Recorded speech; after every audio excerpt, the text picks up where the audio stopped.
Shalom saudara, berjumpa lagi dengan saya Debbie Basjir di dalam Hikmat Kehidupan.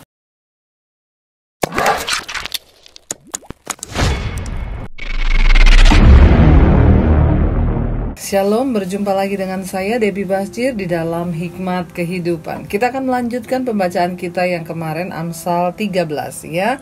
Kita percaya dalam hidup ini kita harus memiliki hikmat Tuhan, takut akan Tuhan supaya hidup kita terhindar dari segala malapetaka. Hikmat adalah takut akan Tuhan, hikmat adalah pikiran Tuhan yang akan terus menuntun hidup kita di dalam jalan-jalan kebenaran. Iya, kita lanjutkan Amsal 13, sekarang ayat yang ke-8 ya. Kekayaan adalah tebusan nyawa seseorang, tetapi orang miskin tidak akan mendengar ancaman. Ya, kekayaan adalah tebusan nyawa seseorang, tetapi orang miskin tidak akan mendengarkan ancaman. Orang itu kalau kaya saudara, diminta apapun asal nyawanya selamat, ya dia pasti akan merelakan. Karena itu dikatakan kekayaan itu bisa menjadi tebusan nyawa. Tetapi orang miskin ya, itu tidak akan mendengarkan ancaman. Artinya apa? Siapa yang mau mengancam orang miskin? Ya, orang mau dapat apa dalam mengancam orang miskin? Ya, tidak akan mendengarkan ancaman. Ya, walaupun diancam ya dia cuek aja. Ya, mau diambil ambil aja. Orang saya tidak punya harta apa-apa. Ya, tetapi bagi orang kaya, kekayaan adalah tebusan nyawa ya. Tetapi kita percaya saudara, biarlah kita ini sungguh-sungguh ya menaruh harap dan percaya kita hanya kepada Tuhan ya. Bukan kekayaan, bukan kemiskinan, tetapi kita menjadi orang-orang yang diberkati oleh Tuhan sehingga nyawa kita terpelihara di dalam Tuhan. Ayat yang ke-9 berkata ya, terang orang benar bercahaya gemilau, sedangkan pelita orang fasik padam. Terang orang benar itu akan semakin bercahaya. Makanya jadilah orang benar saudara. Supaya apa? Supaya hidupmu itu terus menjadi terang. Percayalah kalau kita hidup di dalam Kristus, kita hidup dalam menjadi orang benar, maka semakin hari Tuhan akan semakin menyatakan terang kita. Kita akan terus diangkat, dipromosikan, kita akan terus dipakai oleh Tuhan sehingga hidup kita menjadi terang bagi banyak orang. Tetapi pelita orang fasik pasti akan padam. Sehebat apapun orang fasik mencoba menyalakan pelita, maka pasti akan padam. Kenapa? Karena orangnya. Jadi bukan soal pelitanya. Ini dua-dua dikatakan membawa terang. Orang fasik membawa pelita, orang benar membawa terang. Bukan soal pelita atau lampu atau terangnya, tetapi soal orangnya. Perhatikan orang benar dan orang fasik. Orang benar cahayanya semakin terang dan menderang, ya. Tetapi orang fasik pelitanya pasti padam. Karena itu pilihlah menjadi orang benar ya. Ayat yang berikutnya, ayat yang ke-10. Keangkuhan hanya menimbulkan pertengkaran, tetapi mereka yang mendengarkan nasihat mempunyai hikmat.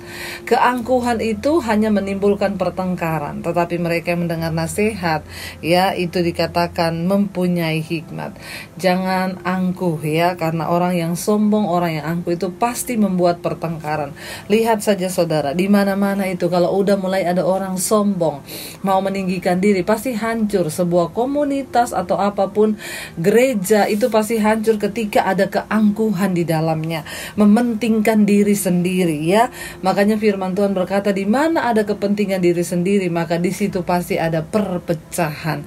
Jangan jadi orang yang sombong ya, yang angkuh sehingga membawa perpecahan terjadi saudara ya. Tapi mari kita terus menjadi orang benar. Di sini dikatakan ya, tetapi orang yang mendengarkan nasihat mempunyai hikmat. Biar kita terus merendah hati mendengarkan nasihat dari orang lain. Ayat yang berikutnya, ayat yang ke-11. Harta yang cepat diperoleh akan berkurang, tetapi siapa mengumpulkan sedikit demi sedikit menjadi kaya. Harta yang cepat diperoleh akan berkurang, bahkan lenyap. Saya pernah melihat ada orang-orang yang tiba-tiba kaya saudara, tiba-tiba pegang uang miliaran. Tapi ya begitu saudara, karena orang yang begini ini pasti dapatnya juga nggak tahu dari mana, tidak ada yang tersisa. Tunggu aja, dalam waktu beberapa bulan, ya tidak usah bicara tahun, dalam waktu beberapa bulan dia sudah kembali kepada kemiskinan. Kenapa? Karena dia memperoleh harta dengan cepat, ya. Orang dapat harta dengan cepat itu pasti cepat juga habis dan hilangnya, karena diperoleh dengan sesuatu yang tidak benar, ya, maka cepat habis, cepat berkurang. Tetapi siapa mengumpulkan sedikit demi sedikit, ya, menjadi kaya. Hidup menjadi orang yang berpura-pura kaya tetapi padahal tidak memiliki apa-apa. Tuhan mau kita menjadi orang yang terus hidup di dalam takut akan Tuhan, ya, walaupun hidup kita terlihat seperti ya apa adanya, pas-pasan, tapi kita hidup di dalam kelimpahan. Sedikit demi sedikit, ya, harta yang diperoleh secara cepat akan cepat berkurang, tetapi orang benar mengumpulkan sedikit demi sedikit menjadi kaya. Lebih baik sedikit-sedikit, yaitu yang kemarin kita pelajari, ya, daripada terlihat wow di luar padahal cicilannya banyak. Lebih baik apa adanya tetapi memiliki banyak tabungan, karena kita mengumpulkan sedikit demi sedikit. Iya, firman Tuhan ini berkata, siapa yang memiliki harta dengan cepat berkurang, bahkan cepat habis. Tetapi orang yang mengumpulkan sedikit demi sedikit pasti akan menjadi kaya. Nggak apa-apa saudara, ya, sedikit demi sedikit tetapi kita mengumpulkan, dan itu akan menjadi sesuatu yang luar biasa. Ya, biarlah kita menjadi orang yang apa adanya tetapi terus hidup di dalam perkenanan Tuhan. Ayat yang berikutnya di sini dikatakan, tetapi, ya, ayat yang ke-12, ya, ayat 12. Harapan yang tertunda menyedihkan hati, tetapi keinginan yang terpenuhi adalah pohon kehidupan, ya. Harapan yang tertunda menyedihkan hati, tetapi keinginan yang terpenuhi adalah pohon kehidupan. Seringkali ada banyak hal yang kita lihat dalam hidup ini tertunda. Kita pengennya cepat, kita pengennya doa kita cepat dijawab, ya. Tetapi ketika semua tertunda, ada banyak perencanaan yang sudah kita buat, ya, tetapi tiba-tiba semuanya harus tertunda karena suatu dan lain hal. Ya, memang menyedihkan hati, tapi percayalah saudara bahwa Tuhan itu punya waktu yang terbaik atas hidup kita. Semua Tuhan turut bekerja mendatangkan kebaikan, tetapi keinginan yang terpenuhi adalah pohon kehidupan. Tapi ketika keinginan seseorang itu terpenuhi, orang benar, maka itu menjadi sebuah pohon kehidupan. Wow, ya, dia senang saudara. Ayat yang berikutnya, ayat 13. Siapa meremehkan firman, ia akan menanggung akibatnya. Tetapi siapa taat kepada perintah akan menerima balasan, ya. Jangan meremehkan firman Tuhan. Orang yang terus-menerus hidup di dalam dosa, di dalam kefasikan, itu sama dengan orang meremehkan firman. Orang yang tidak mau bertobat itu orang yang meremehkan firman. Saya percaya hari ini saudara semuanya rindu mendengarkan firman Tuhan, karena saudara orang yang serius kepada firman Tuhan.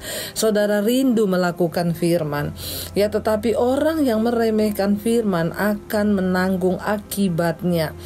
Ya, cepat atau lambat, orang yang meremehkan firman pasti akan menanggung akibat dari dosa, dari kefasikannya. Akan ada malapetaka di dalam kehidupannya. Tetapi di sini dikatakan siapa taat kepada perintah akan menerima balasan. Tapi orang yang taat pada perintah pasti juga akan menerima balasan yang baik, saudara, ya. Jadi tetaplah percaya, tetaplah berserah pada Tuhan. Ayat yang ke-14, ajaran orang bijak adalah sumber kehidupan, ya, sehingga orang terhindar dari jerat-jerat maut.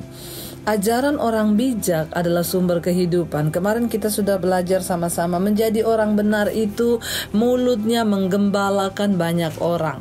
Menjadi orang benar itu kita akan dipakai Tuhan untuk menuntun banyak orang kepada kehidupan. Makanya ayat ini berkata ajaran orang bijak adalah sumber kehidupan, ya. Sumber kehidupan. Kita ini kalau menjadi orang benar, kita hidup dalam kebijaksanaan, hidup kita ini menjadi sumber kehidupan loh. Mulut kita menjadi sumber kehidupan. Berbeda tadi dengan orang fasik, mulutnya itu bocor, mulutnya itu mulut yang membawa kepada kematian.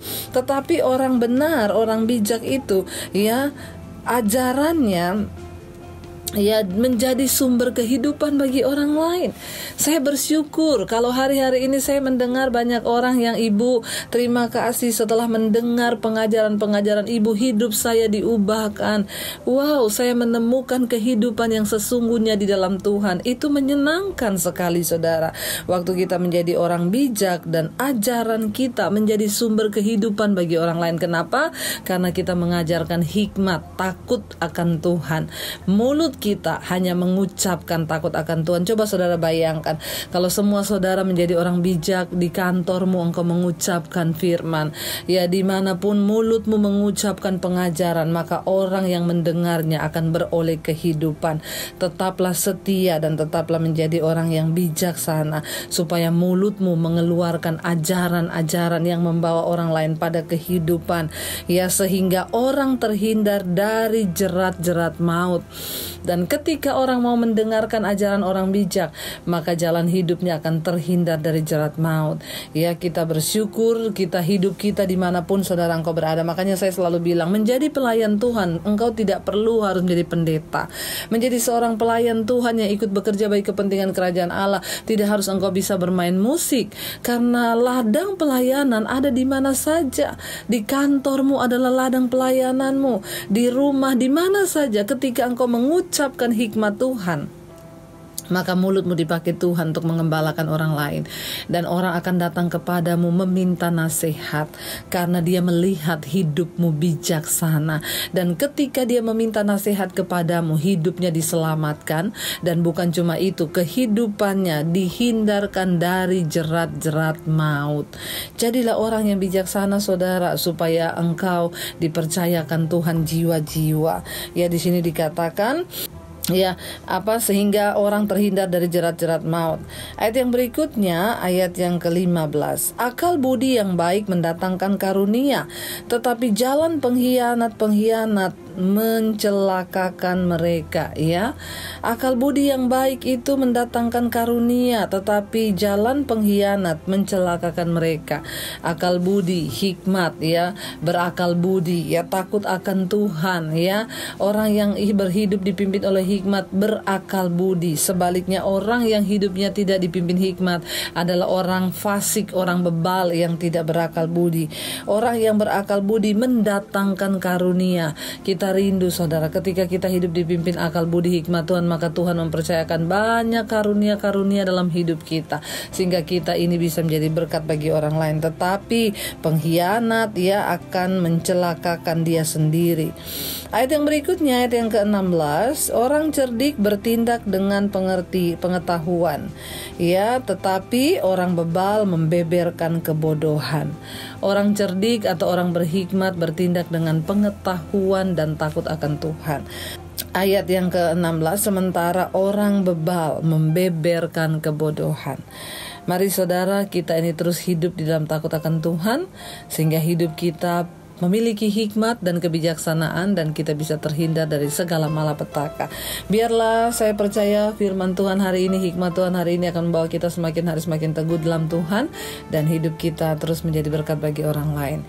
Terima kasih saudara sudah setia mendengar, dan saya percaya ini akan terus memimpin kita dalam jalan kebaikan dan kebaikan. Mari kita berdoa. Terima kasih Bapa, kami percaya Tuhan Engkau yang menuntun hidup kami, membawa kami dalam jalan-jalan kebenaran-Mu, sehingga jalan kami terhindar dari malapetaka dan hidup kami semakin hari semakin memuliakan Tuhan.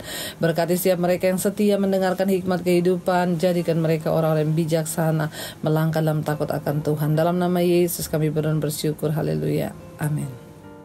Jika Anda diberkati dengan channel saya, jangan lupa tekan tombol subscribe, dan jangan lupa like, share, dan komen, dan jangan lupa untuk mengklik tombol lonceng di bawah ini, supaya Anda mendapatkan pemberitahuan setiap kali saya mengupload video-video yang baru.